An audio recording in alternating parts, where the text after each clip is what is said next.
నమస్తే welcome to our channel నేను విజయ right నిన్న ఎమ్మెల్యే కోట ఎమ్మెల్సీ నామినేషన్లు అయితే దాఖలైనట్టు తెలుస్తుంది. దానికి సంబంధించి కూడా సామాజిక న్యాయంతో అన్ని కులాల వారీగా ఒక్కొక్కరికి కూడా ఓసీ బీసీ ఎస్సీ ఎస్టీ అనేసి నలుగురికి 4 కులాల వారీగా అందరికీ సామాజిక న్యాయం అయితే చేసినట్టు కనిపిస్తుంది. ఇక్కడ మహిళా కేటగిరీలో అయితే మన క్యాబినెట్లోకి రాములమ్మకి ఛాన్స్ ఇచ్చినట్టు తెలుస్తుంది. దానికి సంబంధించి మనం కొంత న్యూస్ అయితే చూద్దాం. ఇక్కడ విస్తరణ సమయంలో బెర్తు ఖాయం, ఏఐసిసి ఛాయిస్గా పీసీసీకి సూచన.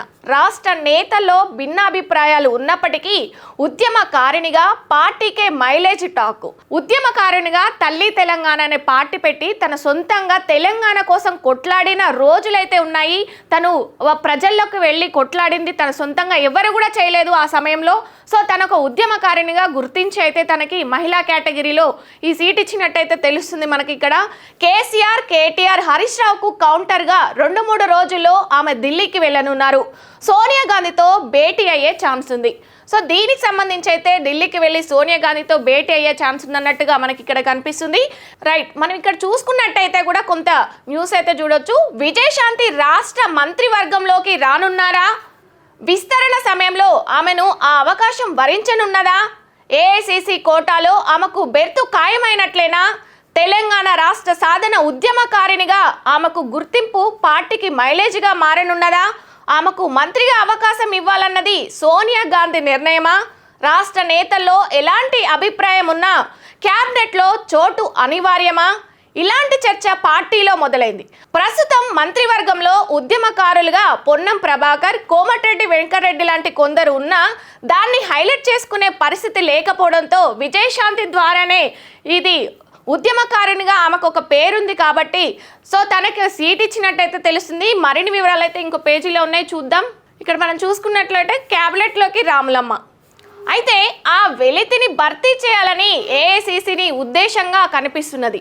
మంత్రివర్గ విస్తరణ సమయంలో ఆమెకు అవకాశం ఉంటుందనే పార్టీ కేంద్ర వర్గాల సమాచారం. సోనియా గాంధీ నిర్ణయం కావడంతో ఓపెన్గా అభ్యంతరాలు వ్యక్తమయ్యే అవకాశాలు లేవు. రైట్, మనం ఇక్కడ చూసుకున్నట్టయితే ఏఐసిసి ఉద్దేశంగా కనిపిస్తుంది. మంత్రివర్గ విస్తరణలో ఆమెకు అవకాశం ఉంటుందనే పార్టీ కేంద్ర వర్గాలకు కొంత సమాచారం ఉన్నట్టయితే తెలుస్తుంది. కౌంటర్ ఇచ్చేందుకు ప్లాన్. బీఆర్ఎస్కు గట్టిగా కౌంటర్ ఇవ్వడానికి సోనియా గాంధీ పక్కా వ్యూహం ప్రకారం ఈ నిర్ణయం తీసుకున్నట్టు తెలిసింది. బీఆర్ఎస్ నేతలు కేటీఆర్, హరీష్ రావు, వేముల ప్రశాంత్ రెడ్డి, జగదీష్ రెడ్డి తదితరులంతా తమది ఉద్యమ పార్టీ అని, కేసీఆర్ను మించిన ఉద్యమకారులు ఎవరూ లేరని, చావు నోట్లో తలపెట్టి ఇలాంటి డైలాగులు వినిపిస్తున్న సమయంలో ధీటుగా కౌంటర్ ఇవ్వడానికి విజయశాంతి ఎంపిక పర్ఫెక్ట్గా ఉంటుందనే సోనియా గాంధీ అభిప్రాయం. సో కేసీఆర్ తెలంగాణ తెచ్చిండు, కేసీఆర్ చావు నోట్లో తలపెట్టి కేసీఆర్ అయితే తెలంగాణ తీసుకొచ్చిండనైతే ఇలాంటి డైలాగులు కొడుతురో సో అవన్నిటికీ సమాధానం చెప్పడానికే సోనియా గాంధీ విజయశాంతిని అయితే ఇప్పుడు తీసుకున్నట్టుగా తెలుస్తుంది. సో చూడొచ్చు మనం ఇక్కడ మంత్రిని చేయడం ద్వారా అసెంబ్లీలో కేసీఆర్, కేటీఆర్, హరీష్ రావు తదితరులకు ఆమె ద్వారా గట్టిగా కౌంటర్ ఇవ్వచ్చు అన్నది పార్టీ ఉద్దేశం. లేదంటే ఆమె కేవలం కౌన్సిల్కో పరిమితం కావాల్సి ఉంటుంది. మరోవైపు బీజేపీ, బీఆర్ఎస్ పార్టీలో దీర్ఘకాలం పనిచేసిన ఆమెకు అక్కడ సరైన గౌరవం, ప్రాతినిధ్యం దక్కలేదని కాంగ్రెస్ పార్టీ మాత్రం ఆమెకు రాష్ట్ర మంత్రిగా అవకాశం ఇచ్చిందని చెప్పుకోవడానికి అవకాశం చిక్కుతుంది. సో దీన్ని చూడొచ్చు. 10 ఏళ్ళు పనిచేసినా కానీ బీఆర్ఎస్లో ఆమెకు ఎలాంటి గౌరవం దక్కలేదని కూడా తను పార్టీ నుంచి బయటకైతే వచ్చింది. సో దానికి సంబంధించి ఇక్కడ న్యూస్ మనకు కనిపిస్తుంది. సో వీళ్ళు ఇప్పుడు కేసీఆర్, కేటీఆర్, హరీష్ రావు అయితే ఎలాంటి ఇప్పుడు మేమే తెలంగాణ తీసుకొచ్చినామని ఎలాంటి ఏమంటారు డైలాగ్స్ చెప్తారో వాటికి కౌంటర్ గట్టిగా ఇవ్వడానికే విజయశాంతిని అయితే తెర మీదకి తీసుకొచ్చినట్టు తెలుస్తుంది. ఇది ఎవరో అభిప్రాయం కాదు, సోనియా గాంధీ గట్టిగా నిర్ణయం తీసుకున్నట్టయితే తెలుస్తుంది. బీఆర్ఎస్ చేసిందంటూ బహిర్గతం చేసేలా తెలంగాణ ఇచ్చింది కాంగ్రెస్, తెచ్చింది బీఆర్ఎస్. 10 ఏళ్ల తర్వాత కూడా అసెంబ్లీ వేదికగా ఇలాంటి చర్చలు జరుగుతున్న సమయంలో విజయశాంతిని క్యాబినెట్లోకి తీసుకుంటే బీఆర్ఎస్లో ఉన్న 10 ఏళ్ల కాలంలో ఏం జరిగింది? కేసీఆర్ తీరు ఎలా ఉండేది? ఆలే నరేంద్ర లాంటి వారికి లభించిన గుర్తింపేంటి? ఉద్యమం తర్వాత కోదండరాం లాంటి వారికి అవమానాలు ఎందుకయ్యాయి? ఉద్యమంలో కేసీఆర్ రోల్ ఇలాంటివన్నీ వెల్లడించడానికి అవకాశం ఉంటుంది. గులాబీ నేతలకు ఆమె ద్వారా గట్టి కౌంటర్ ఇప్పించేదనేది కాంగ్రెస్ హైకమాండ్ భావన. సో ఉద్యమంలో కేసీఆర్ రోలు ఇలాంటివన్నీ వెల్లడించడానికి అవకాశం ఉంటుంది. గులాబీ నేతలకు ఆమె ద్వారా గట్టి కౌంటర్ ఇప్పించాలన్నదే కాంగ్రెస్ హైకమాండ్ యొక్క భావన అంట. ఇప్పటికే ఆమెకు ఫైర్ బ్రాండ్ అనే ముద్ర ఉన్నది. దీంతో పాటు కేటీఆర్, కవిత ఉద్యమంలోకి రావడానికి ముందే విజయశాంతి ఎంటర్ అయ్యారు. వారందరికీ ఆమె సీనియర్ కావడంతో ఏది మాట్లాడాలన్నా ఆచితూచి వ్యవహరించాల్సి ఉంటుంది. అప్పటి పరిణామాలు బహిర్గతం చేస్తే గులాబీ లీడర్లు ఆత్మరక్షణలో పడతారనేది కూడా కాంగ్రెస్ హైకమాండ్ భావన. సో వారందరికీ ఆమె సీనియర్ కావడంతో ఏది మాట్లాడాలన్నా ఆచితూచి వ్యవహరించాల్సి ఉంటుంది. అప్పటి పరిణామాలు బేస్ చేసుకొనైతే విజయశాంతి బహిర్గతం చేస్తే గులాబీ లీడర్లు ఆత్మరక్షణలో పడతారనేది కూడా కాంగ్రెస్ హైకమాండ్ భావన. సో దానికి సంబంధించి మనం చూసినట్టయితే కొంత తను ఏదైనా ఇన్వాల్వ్మెంట్ తీసుకున్నా కానీ బహిర్గతం చేస్తే గులాబీ లీడర్ల ఆత్మరక్షణలో పడతారనేది కూడా కాంగ్రెస్ యొక్క హైకమాండ్ యొక్క భావన అంట. వారిని కట్టడి చేసేందుకు ఉద్యమం గురించి ఎంత తక్కువ మాట్లాడితే అంత మంచిదంటూ వారిని విజయశాంతి తమదైన శైలిలో కట్టడి చేయడానికి ఆస్కారం ఉంటుంది. బీజేపీలో ఉన్నప్పుడు ఆమె తెలంగాణ వాదాన్ని వినిపించారు. పార్టీ విధానపరంగా తెలంగాణ రాష్ట్ర ఏర్పాటుపై క్లారిటీ ఇవ్వని రోజుల్లోనే విజయశాంతి ఓపెన్గా మాట్లాడేవారు. తెలంగాణ రాష్ట్ర సాధన డిమాండ్ కోసం తల్లి తెలంగాణ పేరుతో సొంత పార్టీనే పెట్టుకున్నారు. ఉద్యమ సమయంలో టీఆర్ఎస్లో విలీనం చేసిన విజయశాంతి కేసీఆర్తో కలిసి నడిచారు. తెలంగాణ ఏర్పాటు బిల్లు పార్లమెంటుకు వచ్చిన టైంలో ఆమె ఎంపీగానే ఉన్నారు. 2004 మొదలు 2014 వరకు తెలంగాణ ఉద్యమం, అందులో కేసీఆర్ పాత్ర, బీఆర్ఎస్ లక్ష్యం, పార్టీలో అంతర్గతంగా ఏం జరిగింది, ఆలే నరేందర్ లాంటి వారికి ఎలాంటి గౌరవం దక్కింది, బీఆర్ఎస్ నుంచి ఆమె ఎందుకు బయటకు రావాల్సి వచ్చింది, ఇవన్నీ సందర్భం వచ్చినప్పుడు వెల్లడిస్తే అది కేసీఆర్, కేటీఆర్, హరీష్ రావు లాంటి లీడర్లకే ఇబ్బందికరంగా మారుతుంది. సో తనకి 2004 నుంచి 2014 వరకు అయితే తల్లి తెలంగాణ పార్టీ అని ముందుగానే కేసీఆర్ ఉద్యమం చేయకముందే తాను ఉద్యమం చేపట్టినట్టు తెలిసింది.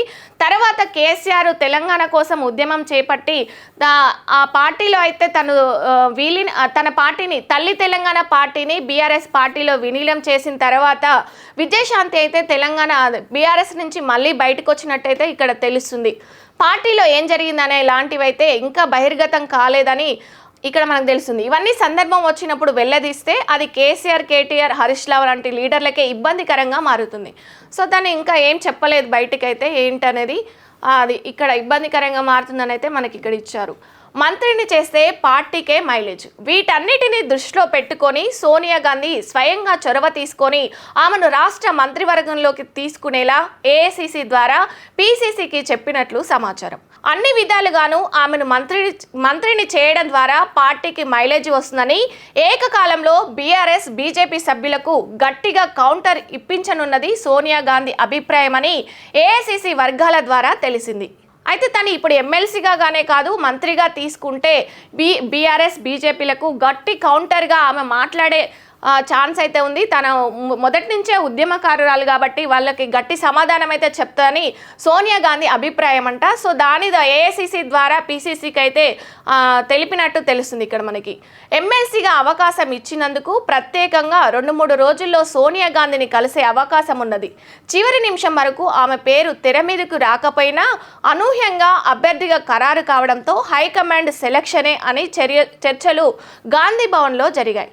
సో మొదటి నుంచి కూడా తన పేరైతే లేదు. సో సడన్గా తన పేరు బయటికి ఎమ్మెల్యే కోట ఎమ్మెల్సీలో తనకు సీటు కేటాయించడంతో గాంధీ భవన్లో అయితే ఎప్పటి నుంచో పార్టీలో ఉన్న మా అందరికి ఇవ్వకుండా తనకి ఇవ్వడం ఏంటనైతే కొన్ని చర్చలు అయితే తెర మీదకి వచ్చినట్టు తెలుస్తుంది. ఇక్కడ ఇలాంటి పరిస్థితుల్లో ఆమెను మంత్రిని చేయడం ద్వారా మున్ముందు పరిణామాలు భిన్నంగా ఉంటాయని, కీలకమైన శాఖనే ఆమెకు అప్పగించే అవకాశం ఉన్నదని పార్టీ కేంద్ర వర్గాల సమాచారం.